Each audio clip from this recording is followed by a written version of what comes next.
Hey guys, it's Brandon, aka B.Rich Beauty, aka your beauty best friend, and happy Friday, y'all! Baby, Trey SONGZ is trending. We're gonna talk about the season finale of Real Housewives of Salt Lake City, and folks running around here putting diamonds in the middle of their forehead like an Avengers character. Yes, we're talking about that and a lot more. You know what to do. Grab your tea, grab your beverage. Let go.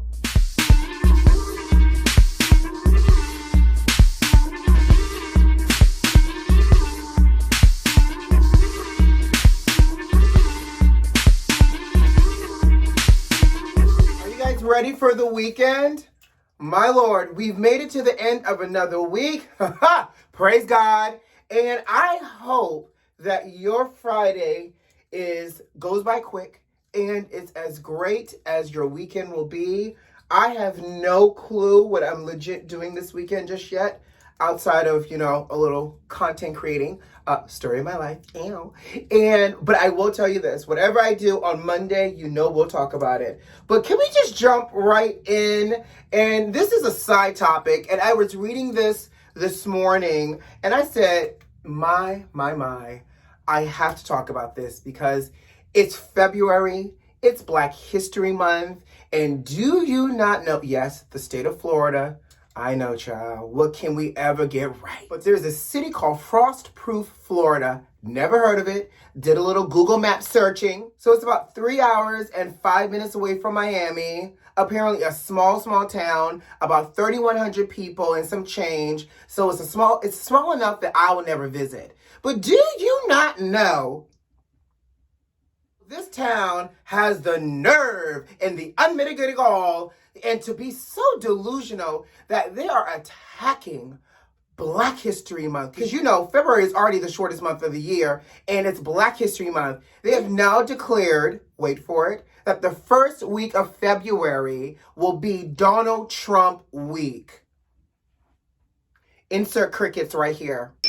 So I just want to know, apparently, and I was reading the demographic, obviously, ain't nobody that look like me living up in that town. But I just want to know what type of Hogwarts, Game of Thrones, Umbrella Academy, B.Rich and I Dream of Genie magic convinced them to think this was a good idea. I also want to know how and what type of Kool-Aid did Donald Trump put out into these open airways to have people so blindly cult loyal to have this former president leave office, and for this small town of about 3,100 people here in me say, I think we should have this first week of February be Donald Trump week. Like, how does that even make sense?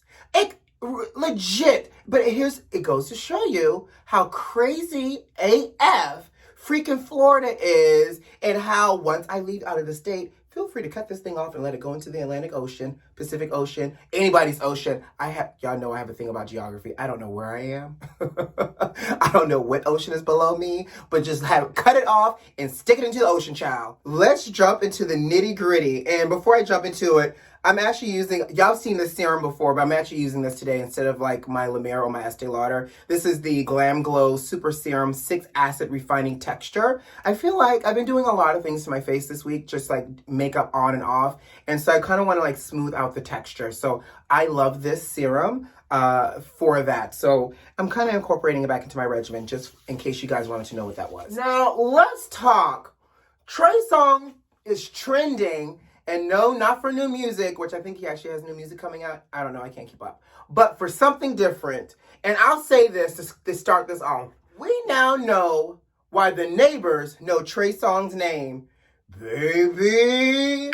Let me do my eye cream. And just a side note, I don't know about y'all. I know this is going to sound real petty in comparison to the rest of the Northeast, like DC and New York, that's been getting all this snow, child. But do you not know it has been cold here in Miami? So cold, like in the 50s and the 60s, and overnight in the high 40s. Child, it got my under eye area freaking out. So I'm using a different eye cream this morning as well. I'm using the La Mer Eye Balm Intense, so that way I can lock in some hydration, child. I can't be walking around here looking like a dry face. Anyways, so Trey Songz had a sex tape leaked, right? Now, y'all know I'm a wholesome kind of guy, so I absolutely had to watch it in order to bring you the most accurate tea. Because you know I believe in factual tea, not alternative tea. So I may have had to watch it 1 or 2 times so I can give you the tea and I can give you the facts. Because you know I'm just that type of beauty bestie. Now, I will say this. Trey's face is not in the video. But what is in the video is a body part that's being serviced by a young woman and also his arm. And if you know Trey Songz, you know Trey has very distinct tattoos on his arm that I don't know how many people can replicate down to the actual placement and the marking and the shade and it all. And give it to the good old internet for doing their due diligence and ensuring that they cross-reference his tattoo and previous photos of him with his clothes on to the tattoo that's in this video without his clothes on and his member exposed. Yes, that's called good journalism. Now, because obviously I had to watch this because, you know, that's how much I love you all for bringing you guys, you know, factual tea. I will say this. The tattoo on Trey Songz's arm looks exactly like the tattoo in the video. Not only does the tattoo look like Trey Songz's tattoo, the belly button also looks like Trey Songz's belly button. And all you got to do is look at any photo that Trey Songz posts of him without a shirt on to, you know, cross-reference belly buttons as well. Now, I will go on to say, Trey has not denied that this is not him, by the way. But he's teased us by also posting photos of him walking, saying, you know, this is why I walk a certain way. And he's also teased us to his OnlyFans page. Now, if you remember, last year we talked about it, that Trey Songz was starting an OnlyFans page. I don't know if this was his trailer to what's to come for his OnlyFans page or what, but he is teasing people and telling people to go on down to the OnlyFans page. Now, I don't have nobody's OnlyFans page account, nor do I plan on getting one, but I will say this. If you are intrigued about Trey Songz bringing, you know, OnlyFans content for your eyes only, it's $20 a month. You know, I did my research for you all. And, you know, I say, hey, if you're that intrigued, do it. Don't let anything stop you. And if you're going to do it, feel free to creep into my DMs to give me the login. Thanks, beauty besties. But I just had to talk about it because I said, baby, I had to go and re-listen to that song, The Neighbors Know My Name, because I was like, Trey is speaking facts. And Trey was speaking facts before we knew he was speaking facts. So, moving on. We do a little concealer today, so I feel like I look a little tired. It's been a long week. A little Studio Fix 24-hour concealer. You know, meetings. So, did y'all watch the season finale of season 1 of Real Housewives of Salt Lake City? I did, and we're going to talk about it, but we're going to talk about the highlights because I'm going to tell you, that season finale for this first season was a little dry. Here's what I do know for sure. Meredith likes to cut up bananas, and apparently a sliced banana a day keeps her husband in the house. I don't know, but obviously, you know, they're rekindling their marriage. She's cutting up bananas, and he likes a good old banana. Moving on. Lisa, on the other hand, I will say this.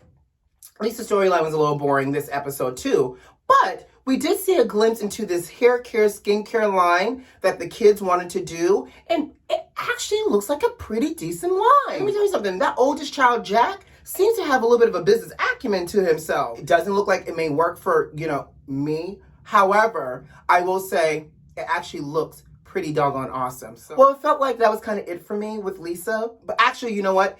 Lisa did go to bat on Jen's behalf to Meredith because y'all know Meredith is like, girl, I'm done with you. Lisa had a conversation with Jen, got an understanding about Jen more. And at Heather's grand opening for her beauty bar, you know, Lisa pulled Meredith aside and tried to talk to Meredith about Jen to give her a second chance. So that's about Lisa. Let's move into Whitney. Whitney kind of wrapped up her storyline, but I felt like it just kind of wrapped itself up with her and her dad. Like she went to the hair salon. Her dad gave her a trim. She's glad she stuck by her dad. And then you move on from Whitney into, you know, the party, Heather's party, and how Whitney goes up to Jen on the apology train once again, trying to apologize, trying to smooth things over. But let's talk about Jen, because that's really where this episode kind of landed itself. A couple of things.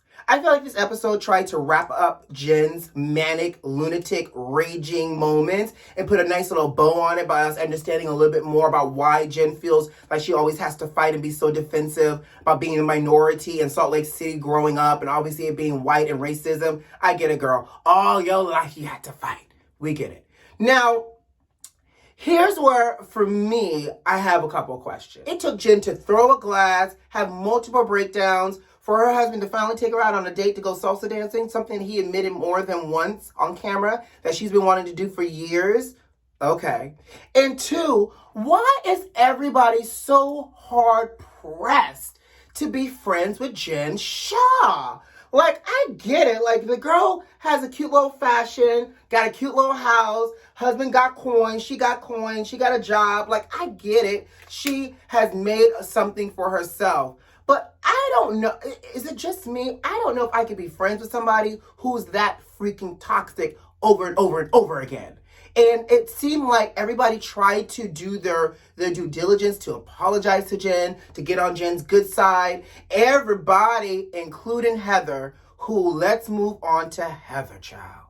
Heather is so doggone insecure. Heather is so doggone insecure within herself. And it shows over and over and over again. And it didn't help that in the last episode when they were in Vegas, that Jen raised her hand when the hypnotist said, who doesn't trust Heather? Jen raised her hand, and it put Jen in her feelings. So much so that Jen even disrupted her own grand opening to have an argument about this with Jen, to get Jen to admit that she was a bad friend, and at the end, for her to use Jen's lip gloss, which, by the way, this was all filmed pre-COVID, because I clutched my pearls and was like, ew, that's nasty. And why are they standing so close together? Obviously pre-COVID, right? Now, let's talk about Heather, though, in this new beauty bar grand opening. The space looked lovely. Good for her for being self-made post her divorce. But let's talk about this menu. What 7-year-old did Heather hire to plan this menu of hors d'oeuvres and cocktails? First of all, you had booze and sugar, the recipe for a drunken diabetic coma for her guests. She had alcohol, cotton candy, donuts, treats, cookies, and an oxygen bar. So once you consumed all that sugar, you can get a hit of oxygen and have it all rush to your brain and you be out like a light.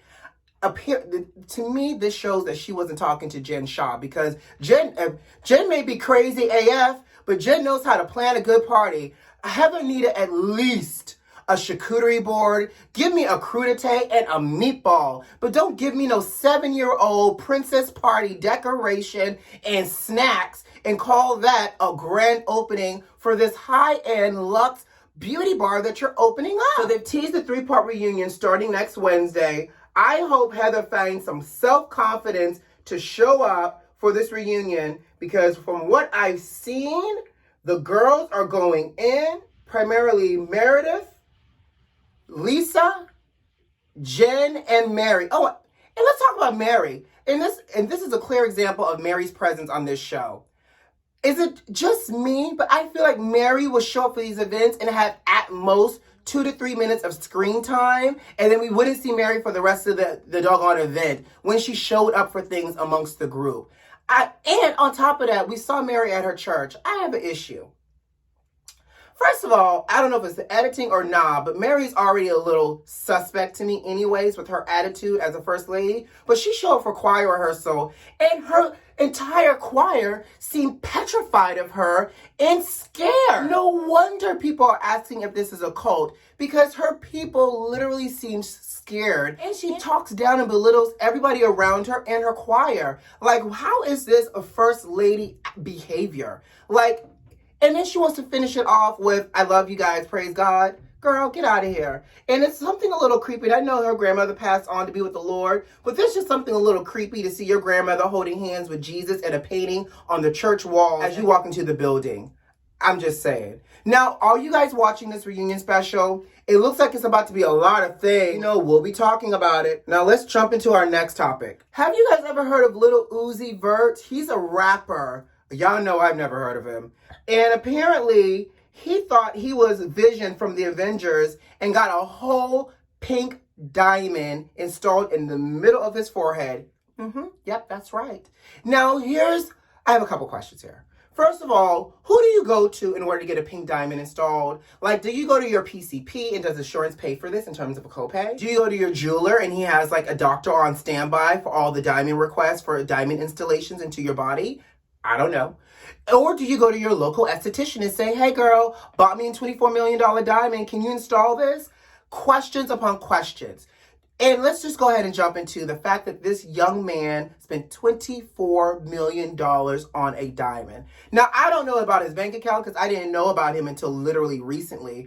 But apparently, you could put a pink diamond on layaway because he's been paying on this diamond since 2017. He said he woke up one morning and said, I want to install a diamond on my forehead. Now, I don't know if that's a dream or a hallucinogen that told him that that was a great idea, but I can only imagine what it feels like to wake up one morning and say, good morning, God. Diamond, pink, forehead, yes. Like, let's make this happen. Like this gentleman, this rapper, this young man child literally thought it was a great idea to install a $24 million diamond into the center of his forehead. And the fact that he got somebody else to do it, which I don't know why I'm surprised. Michael got somebody to put himself to sleep every night, so anything is possible. But this man now is complaining, one, that the diamond is bleeding. He has to now get it removed. And he has to get it removed by a professional because if it's done wrong, he could die. You don't say. Carving a diamond hole in the middle of your forehead can put your life at risk? Oh, child, this is like reading Rainbow and the more you know. Most importantly, I just want to know, what street did he plan on walking down with a diamond in his forehead and not think that somebody, especially if you're in the streets of Atlanta and Miami these days, that somebody was not going to knock you upside the block of your head and take off with your diamond down the street? And you got to love the internet because let me tell you something. The internet is throwing him over. The internet said he's going to wake up one morning and Thanos will take his infinity stone out the middle of his forehead. I know.